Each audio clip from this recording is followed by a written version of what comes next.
Welcome into today's edition of Just the Truth. Boy, what a weekend we had. On one hand, we had the horrible attacks of Iran on Israel. We got all the details for you on that. On the other hand, we had the beauty of a wonderful Sunday at the Masters in Augusta. We're going to jump into all that. Appreciate you joining me in the PhD Weight Loss and Nutrition Studio. To lose weight for the last time, visit myphdweightloss.com.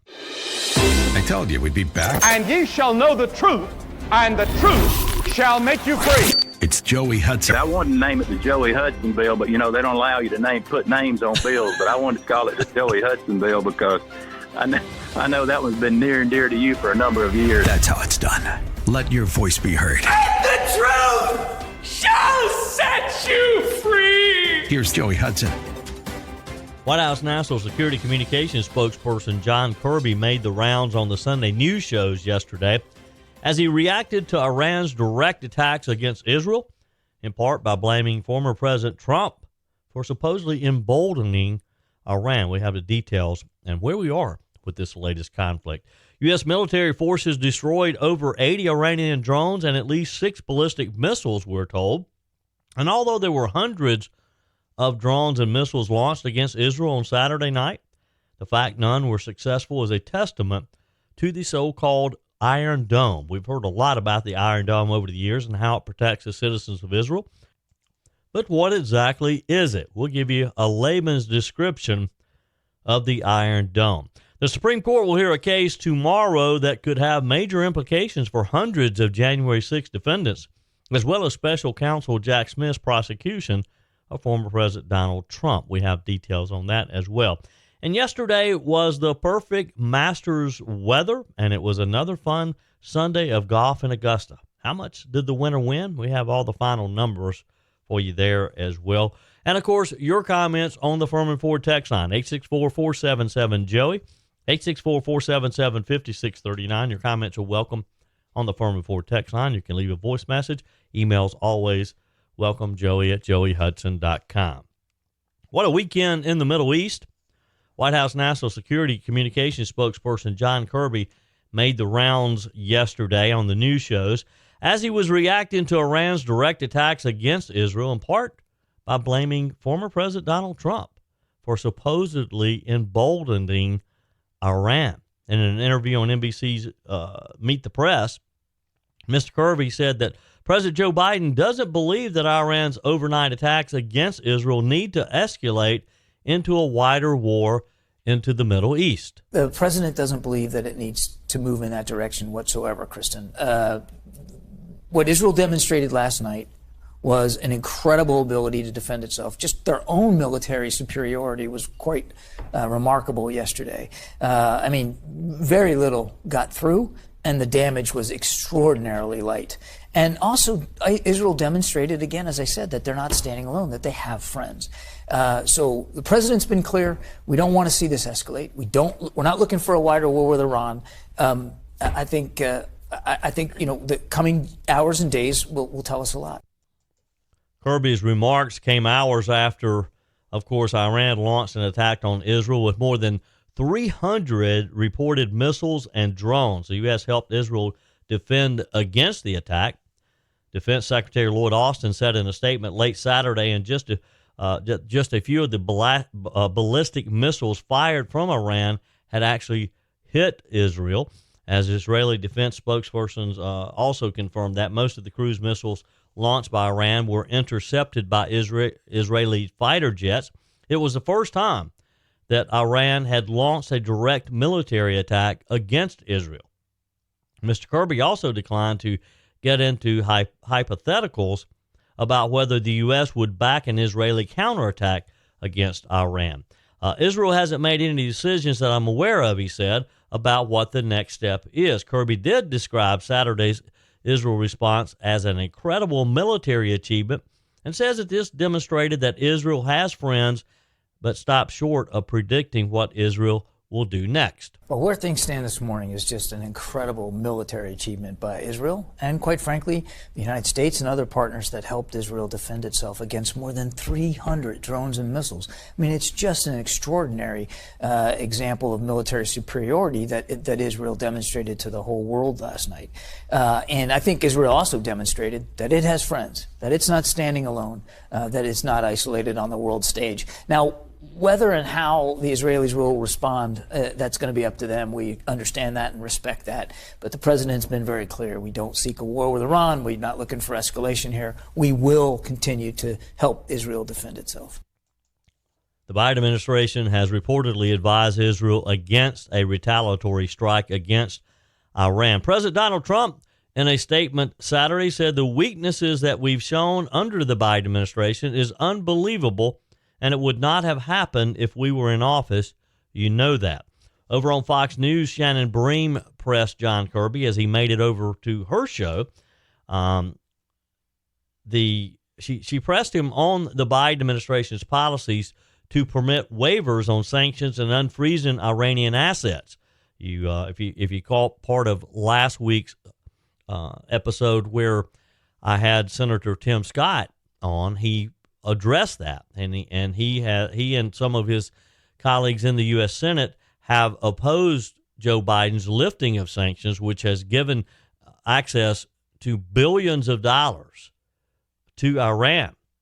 The Biden administration, the argument is that they have effectively allowed the state sponsorship of terrorism to access these billions. Kirby said that at the time the money would not go to the mullahs. Ms. Bream pressed him, asking, could this administration have been tougher on Iran, and did it since an opening? In response, Mr. Kirby says that it's hard to accuse Biden of being soft on Iran, and this is where he blames the situation on President Trump for getting us out of the Iran deal. Here's Mr. Kirby. It's hard to look at what President Biden has done with respect to Iran and say that he hasn't been tough on Iran, that we haven't put pressure on them, that we haven't additional 500 sanctions, additional resources in the region. And let's take a look at that ballistic missile. Okay, so they launched more than 100 ballistic missiles. And how many got through? And the reason it didn't get through is because President Biden made sure that we pre-positioned forces in the region to help Israel shoot them down. So this vaunted ballistic missile program of theirs didn't turn out to be so vaunted last night. But why not support something that would have stopped that program, or at least contained it in some way, so it's not launching in Israel and we aren't having to get it involved defensively? Again, Shannon, just look at the sanctions that we put in place against Iran. Look at the resources we put into the region. It's hard to take a look at what President Biden has done and say that we've somehow gone soft on Iran. It was the previous administration that decided to get us out of the Iran deal, and now Iran is so much dramatically closer to a potential nuclear weapon capability than they were before Mr. Trump was elected. On Friday, Joe Biden warned that an attack by Iran on Israel was possible over the weekend, telling reporters that his message to the Islamic Republic was, don't. GOP senators criticized what they say is Biden's continued weakness on deterrence after the Iranian regime ignored his request. Senator Lindsey Graham wrote on X on Saturday, so much for President Biden telling the bad guys don't actually being an effective deterrent. Every time he says don't, they do. Senator Marsha Blackburn, Republican from Tennessee, said under President Trump, Iran was broke. President Biden gifted them billions of dollars and then naively said don't. Don't is not a foreign policy. Joe Biden's policies have funded Iran's attack on Israel. Ms. Bream pressed John Kirby again on whether the White House was soft on Iran, and he again blamed Trump's foreign policy when Bream again reminded him that Biden has opened up the cash and other resources that have emboldened Iran to make such an attack. Here's his response. Is it not fair to say, though, that there have been moves by this administration that have opened up cash and other opportunities for them, which we know are fungible in ways that are not helping the Iranian people, but are benefiting the elites and people there who chant death to America and death to Israel? You and I have had this fungibility argument before. I obviously take an issue with that characterization. The sanctions relief that has come about, or it's not even sanctions relief, but the additional funds that have been made available to Iran due to a sanctions relief program that the Trump administration put in place can only be used for humanitarian goods. It doesn't go to the regime. And the idea that the regime was somehow felt like they were freed up to support these proxies because of that, it just doesn't comport with the facts. They have been supporting these proxies for many, many years. And it comports with their language, though, saying we will use this money in the way that we want to use it. They can't. They physically can't do that. Before Saturday's attack, Israeli Prime Minister Benjamin Netanyahu had said his country's forces had for weeks been preparing for the possibility of a direct attack from Iran. Biden said after the attack, Israel demonstrated a remarkable capacity to defend against and defeat even unprecedented attacks, sending a clear message to its foes that they cannot effectively threaten the security of Israel. 864-477-JOEY, 864-477-5639 is the Furman Ford text line. Your comments are welcome. So what role did the U.S. play in defending Israel on Saturday? Reports are that the U.S. military forces destroyed over 80 Iranian drones and at least 6 ballistic missiles launched at Israel from Yemen and Iran on Saturday. Details on that in just a moment. First, let me talk with you about something very important, your health and getting that excess weight off. If you're ready to make a change in your life, if you're ready to lose the weight for the last time, it's real simple. Go to myphdweightloss.com or call right now, 864-252-4925. Dr. Ashley Lucas and her team at PhD Weight Loss and Nutrition can help you get that excess weight off. Better yet, though, they can give you the tools that will allow you to keep that excess weight off. Some of you have joined and have followed my journey for almost 4 years now. Boy, am I glad that I met Dr. Ashley Lucas and her team, because I was able to lose 30 pounds pretty quickly, by the way, and I've been able to maintain the weight for all of these years. If you're listening today and you're still on the fence, I have just one thing to say to you. PhD works. It just works, and it works for life. If you've been considering the program and you haven't made that call yet, let me encourage you to call and set up your consultation, 864-252-4925. If you do it now, by the time we get into summer, you too can be talking about losing 10, 20, 30 pounds or more. PhD Weight Loss and Nutrition, the official partner of the Clemson Tigers. After the attack on Saturday, U.S. Central Command said in a statement that U.S. European Command destroyers supported U.S. forces while they engaged and destroyed more than 80 one-way attack uncrewed aerial vehicles and at least 6 ballistic missiles. The statement said this includes a ballistic missile on its launcher vehicle and 7 UAVs destroyed on the ground in Iranian-backed Houthi-controlled areas of Yemen prior to their launch. Iran's continued unprecedented, malign, and reckless behavior endangers regional stability and the safety of U.S. and coalition forces. CENTCOM remains postured to support Israel's defense against these dangerous actions by Iran. We'll continue to work with all of our regional partners to increase regional security. Of course, again, Saturday, over 300 total missiles and drones coming at Israel. And, you know, here's the odd thing about this. Because of the distance that these drones had to travel, Iran made it be known fairly early that they had launched this attack. And Israel basically is waiting for the drones and these missiles to reach their area or reach the area that is defended by the Iron Dome. How surreal that must have been, knowing that you had these forces coming at you and you're waiting, praying, hoping that your defense system will once again be successful. Israel claims that the attack was largely thwarted again by its sophisticated defense system and with the help of allies in the region, including the U.S. On Sunday, President Biden commended members of the 494th and the 35th Fighter Squadrons while speaking with them over the phone. Biden told the squadrons, hey, you guys are the best in the whole damn world. The whole world, he said. That's not hyperbole. But these squadrons, you're incredible, absolutely incredible. You made an enormous difference, potentially saving a lot of lives. Lieutenant Colonel Curtis Culver, commander of the 494th Fighter Squadron, thanked the president for his words, adding he and the other members of the squadron were mighty proud to have contributed to the efforts. Biden followed up again saying, you're just incredible. I apologize for my enthusiasm. I'm supposed to be much more reserved. Not at all, sir, Lieutenant Culver said. Proud to be an American. Biden then told the lieutenant, I'm just not saying it. I swear to God, you're incredible. Now get ready for it. What's some of the potential outcomes, some of the potential reaction to Saturday's attack? Well, brace for higher gas prices. Yes, I know they're too high now. We're told that oil prices are expected to rise when markets open today following this Iranian attack.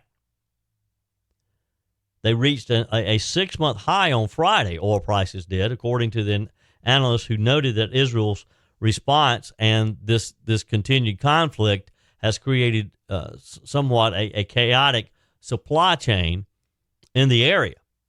Concerns about Iran's retaliation against Israel pushed oil prices to their highest level since October just last week, with the global benchmark Brent crude oil reaching $92.18 a barrel on Friday before settling up 71 cents at $90.45 a barrel by the end of the day.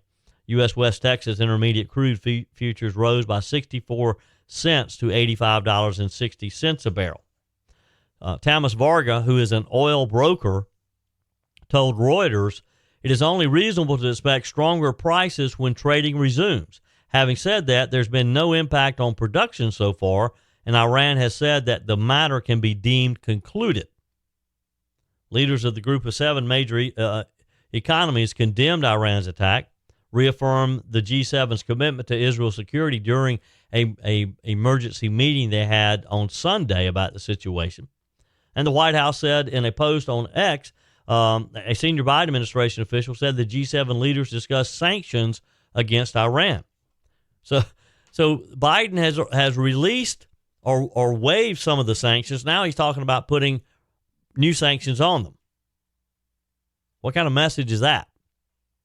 Iran has steeply raised oil prices, its main source of revenue, during the Biden administration after they were severely reduced due to measures taken by the Trump administration. The White House has argued it's not encouraging Iran to raise exports and is enforcing sanctions. Lower Iranian exports would lead to a further rise in oil prices and the cost of gasoline right here in our area, right here in the U.S., which would be a politically sensitive issue ahead of November's, or another issue, I might add, before this November's presidential election. Potential impacts on the shipping transiting through the Strait of Hormuz will also factor into markets pricing. The commander of Iran's Revolutionary Guard Navy said that that Iran could close the strait if deemed necessary. Earlier on Saturday's Iran state-run IRNA news agency said that IRGC helicopter boarded a vessel, the Portuguese-flagged MSC Ares, and took it into Iranian waters. This could be an issue and could have some of these shipping transporters delay going into the strait, which would delay oil supplies going to other parts of the country. We'll see. Although there were hundreds of drones and missiles that were launched against Israel on Saturday, the fact that virtually none were successful is a testament to the so-called Iron Dome. We've heard a lot about the Iron Dome for years and how it protects the citizens of Israel. But what is the Iron Dome? I'll give you the layman's description of that defense system up next. First, let me talk with you about Furman Ford. Furman Ford has made portions of today's show possible. If you're looking for a new vehicle or maybe a pre-owned vehicle that you can trust, head over to Lawrence and introduce yourself to Jim Furman and Matthew Furman. Furman Ford. The Furmans put their name on the sign because their name is on the line with every single transaction, whether it's a new vehicle, a pre-owned vehicle, or your service, because they offer service on all makes and models, and you do not have had to purchase your vehicle from Furman Ford for them to service it. You want good service and not have to wait 2, 3, 4 weeks for an appointment? Go to Furman Ford in Lawrence. And what I love about Furman Ford as well, they're locally owned, family operated. They do business the right way. Furman Ford. When you call, when you email, when you stop by, you have access to one of the Furman family members, and I promise you, you're going to love doing business with them. Let me encourage you to visit my friends at Furman Ford in Lawrence. Find them online at furmanford.com, furmanford.com. So as Israel was waiting for these drones to reach their area, their airspace, their first line of defense, a missile defense system developed by Rafael Advanced Defense Systems, is called the Iron Dome. You probably heard about that a lot. The Iron Dome was first deployed in 2011 and has since rebuffed and destroyed rockets from Hamas militants and Palestinian forces. The Iron Dome is a land-based. It's built to keep the citizens of Israel safe from barrages of rockets deployed, most often from Gaza, as we know, by Iranian-backed terrorist Hamas. The system is capable of tackling missiles with ranges between 2.5 miles and 43 miles. Israel's shield uses radar, we're told, to track an incoming threat, like a missile or artillery shell, or, in Saturday's case, drones. It relays that data and target coordinates to a missile firing unit. Then interceptor Tamura missiles are fired at the enemy's projectile to eliminate the threat. In the past, the Iron Dome has been 90% effective in intercepting thousands of rockets fired from Hamas terrorists, according to Israeli officials. The defense system was integral in Israel's defense during conflicts with Gaza in 2012, 2014, and in December of 2020, Israel's defense ministry reported that they had tested sea-based aerial defense systems over a span of a few weeks, and all tests were successfully intercepted by Israel's multi-tier defense systems, again, the Iron Dome, and Arrow and David's Sling. Now, David's Sling, or Magic Wand, is the secondary layer of protection and a complete air defense system that's also developed by this same company, Rafael Advanced Defense Systems, to combat ballistic missiles and medium-range rocket attacks. The Arrow is the third layer of protection and an anti-missile defense system, the most advanced of its kind, we're told. It's used to combat long-range missile strikes. The U.S. has invested in the Iron Dome and David Sling and the Arrow and has provided finances for the restocking of the defense system over the years. In 2021, bipartisan House lawmakers doubled down on America's support for Israel following a deadly conflict with Hamas. The battle lasted 11 days. In May 2021, resulted in the deaths of 250 Palestinians and 10 Israelis. Both Democrats and Republicans wrote to now retired Defense Secretary Lloyd Austin in June of 2021, urging the Pentagon to work with Congress to restock Israel's supply of interceptors for the Iron Dome. A total of 55 lawmakers signed the letter in support at the time. The letter read, "We must ensure that the Iron Dome remains able to protect Israel without running the risk that its stockpile of interceptors becomes depleted. Israel must always have the resources it needs to defend itself from incoming rockets when it's targeted again." And we saw that happen over the weekend.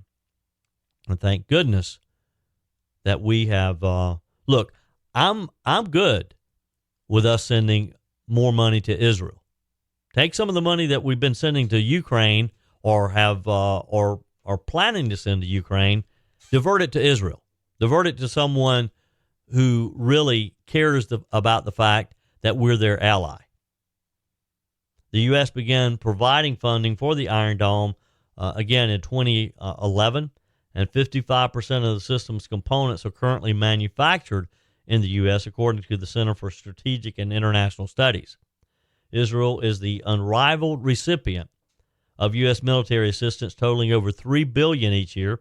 For the Iron Dome alone, the U.S. volunteered $1.6 billion from 2011 to 2021. 864-477-JOEY, 864-477-5639, the Furman Ford text line. I'd love to get your comments about us playing such a major role in funding of Israel's Iron Dome, because I know some people try to make the argument that we should not be sending billions of dollars to Israel to help them defend themselves. If you're one of those people, I'd love to hear your argument against us helping one of our most important allies. 864-477-5639. Send me a quick text on the Furman Ford text line. Ray writes on the Furman Ford text line, well, Joey, here we go. The start of World War III. Obama's puppet is following his orders. Don't forget that Hussein Obama was trained as a Muslim. And remember all the hateful snubbing of Israel and all the money given to Iran. Sleepy Joe is allowing 44 to call the shots now and showing his total weaknesses and inability to lead. Israel must respond. The question is, will we help in spite of Biden's obvious hate of the Jewish people? All I know to say is God's will be done. Oh, by the way, happy Monday. Well, thank you, Ray. Appreciate your comment. Faye sent me a link to an article in the Daily Caller about inflation and how they believe, the writer of this column believes, that the Biden administration has allowed the Federal Reserve to avoid fixing what they could have done that may have lessened our inflation. The article reads, the U.S. Federal Reserve could have fixed inflation a while ago, but refused to do the hard work because results could hurt President Joe Biden's reelection efforts, putting former President Donald Trump back in the White House, according to hidden camera footage. The article describes how Biden's insistence that the U.S. economy is stronger than ever and inflation is controlled, Americans can feel the pinch at every turn still. Principal economist at the Federal Reserve, Ariel Hismo, told an undercover reporter that the Fed stopped raising the rates to tackle inflation because it could cause a recession. Something like that would likely end Biden's 2024 campaign, he argued. Again, he did not realize he was being recorded. Our note of encouragement today from Joel says, without ambition, one starts nothing. Without work, one finishes nothing. The prize will not be sent to you. You have to win it. God bless. Thank you for that. Your comments are welcome on the Furman Ford text line as well. 864-477-5639. Keep those emails coming. Joey@joeyhudson.com. The U.S. Supreme Court is set to hear a case tomorrow that could have major implications for hundreds of January 6 defendants, as well as special counsel Jack Smith's prosecution of former President Donald Trump. The case is Fisher versus United States, and it asks the Supreme Court to weigh the scope of an obstruction statute, Section 1512 of the U.S. Code, which penalizes anyone who corruptly, quote, obstructs, influences, or impedes any official proceeding, with up to 20 years in prison. Joseph Fisher, who entered the Capitol on January the 6th, argues that his prosecution under the law for obstructing Congress's certification of the 2020 election was an unprecedented expansion of this statute. The law, enacted as part of the Corporate Fraud and Accountability Act of 2002, was intended to target evidence tampering, focusing on deterring fraud and abuse by corporate executives, Fisher's attorneys argue. Before the January 6 cases, no court had applied Section 1512 to conduct not intended to affect the availability or integrity of evidence, Fisher's attorneys argued in their brief. Nor had a defendant ever been convicted of an obstruction of Congress offense outside the context of a legislative inquiry or investigation. Fisher stated that he was in the Capitol for less than 4 minutes. Get that, less than 4 minutes after Congress had already recessed, and was not part of the mob that forced the electoral certification to stop. He was arrested in February of 2021 on several charges, including assaulting Capitol Police. Should the Supreme Court agree with Fisher, it could impact not just his case, but hundreds of defendants at the Department of Justice charged with a felony under this statute. Over 353 of the nearly 1,387 January 6 defendants have been charged with corruptly obstructing, influence, or impeding an official proceeding, according to the DOJ. Several defendants have already been granted early release ahead of the ruling, including Kevin Seafried, Alexander Shepard, and Thomas Adams Jr., according to the Washington Post. The D.C. Circuit Court of Appeals favored the government's interpretation in a 2-1 decision in April of last year, finding that the meaning of the statute is unambiguous. Under the most natural reading of the statute, 1512 applies to all forms of corrupt obstruction of an official proceeding, Judge Florence Pan, a Biden appointee, wrote in the majority opinion at the time. But Judge Gregory Katsas, a Trump appointee, wrote that the government's interpretation was mistaken, making it implausibly broad and unconstitutional in a significant number of applications. Republican Arkansas Senator Tom Cotton, House Judiciary Committee Chairman Jim Jordan, and 21 other members of Congress wrote an amicus brief that was filed with the Supreme Court that the lower court's ruling will only reward and incentivize politically motivated uses of ill-fitting criminal statutes with harsh penalties. While the Supreme Court will weigh Trump's bid to dismiss his election interference case based on presidential immunity later this month, the Fisher case could also jeopardize part of the indictment of Trump. Two of Trump's charges in his election interference case are centered on obstructions on this very obstruction statute. Smith's indictment alleges Trump used knowingly false claims of election fraud to obstruct the federal government function by which those results are collected, counted, and certified.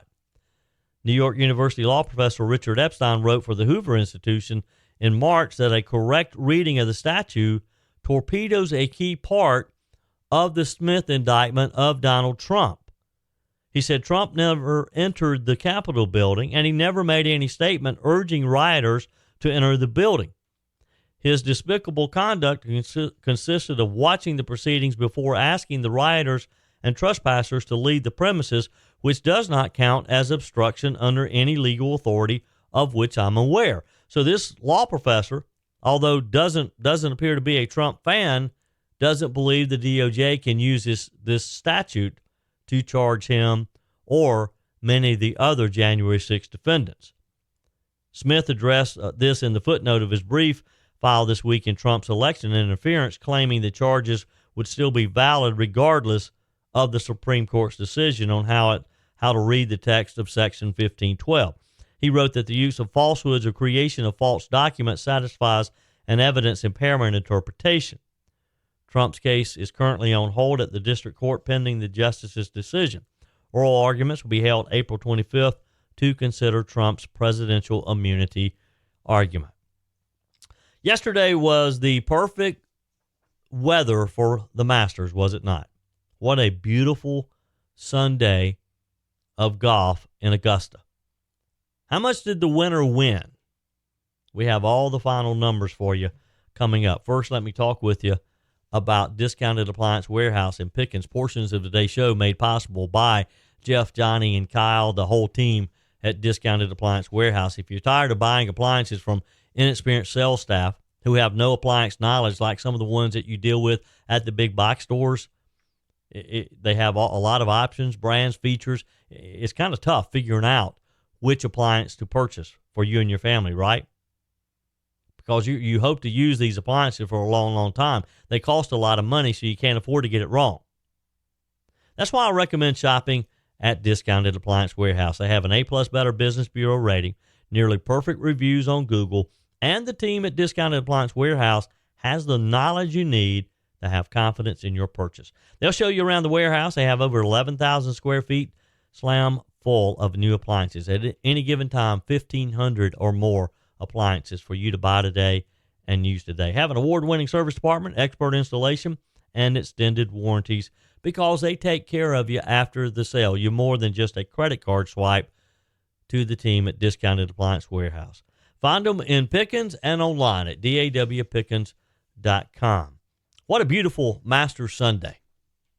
Scotty Scheffler held off charges from Ludwig Aberg, Colin Morikawa, and Max Homa at Augusta National yesterday with the win for his second time. The second time he's received a green jacket in his young career. Scheffler came into the fourth round with a one-stroke lead over Morikawa, but Scheffler competing in the final day wasn't set in stone, as he was set to withdraw from the tournament altogether if his wife, Meredith, went into labor with their first child. However, it didn't seem that occurred, and Scheffler was able to stay at Augusta and win the second green jacket. He started the day with 2 consecutive pars and then started to build on his advantage with a birdie on the third hole. He had bogeys on holes 4 and 7, but finished the front 9 strong, which carried him into the back 9, where he just really finished strong. He birdied 8, 9, and 10 before bogeying 1 at 11, bouncing back with birdies on 13 and 14 to maintain a 3-stroke lead on Aberg and a 5-stroke lead on Homa.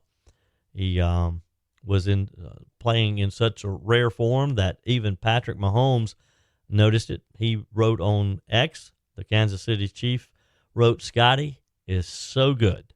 And yes, he is. Another birdie on 16 put him up 4 strokes. On 18, he nearly holed out a few yards away from the cup. He tapped in the final putt to complete the masterful performance.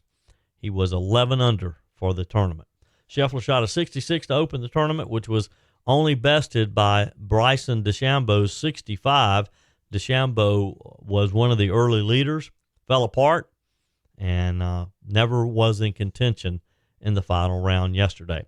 Scheffler joined Tiger Woods as the only golfers to arrive in Augusta, Georgia, number 1 in the world in the golf rankings, and win the Masters multiple times. Scheffler did the same thing in 2022. So how much money did these guys win yesterday for playing golf? It always amazes me to see the purse with some of these. On Saturday, during the third round, the Augusta National Golf Club announced what the total purse for 2024 would be, and it's increased to $20 million total, up from $18 million from 2023. It was $15 million in 2022. That's quite an increase, isn't it? In just 2 years, from $15 million to $20 million. Nothing wrong with the economy in the Masters, is there? The winner share for the tournament this year, Scotty Scheffler, this soon to be a first-time dad, went back to Texas with $3.6 million in his pocket. That was up from $3.24 million that John Rahm took home for winning last year's Masters. The year prior, Scheffler won $2.7 million. So think about that. Since 2022, in 2 years' time, and I don't know what he won, what Scheffler won last year. He didn't win the tournament, but he didn't do too badly either. Because look, if you make it into the weekend, you're going to go home with some cash in your pocket.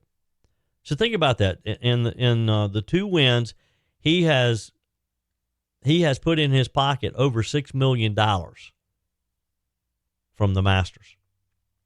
Second place won $2,160,000. Again, the Masters is a place where losing still pays very handsomely.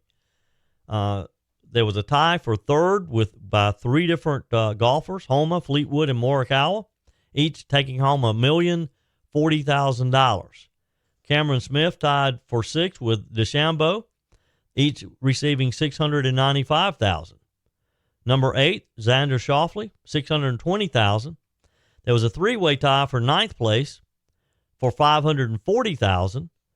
There was a 4 place tie for 12th place, taking home $405,000. Again, that's not a shabby amount of money for a weekend of golf, is it? A 4-way tie for for 16th took home $310,000, with 20th place Lucas Glover from South Carolina, the upstate here, winning $250,000 for being tied for 20th. Tiger Woods, who did make the cut into the weekend but finished last at number 60, he was to receive a check for $39,600. Again, $39,600. I'll play golf for a weekend, any weekend, for $39,600. That's it for today's edition of Just the Truth. Glad to have you. Thank you for spending a few minutes of your day with me.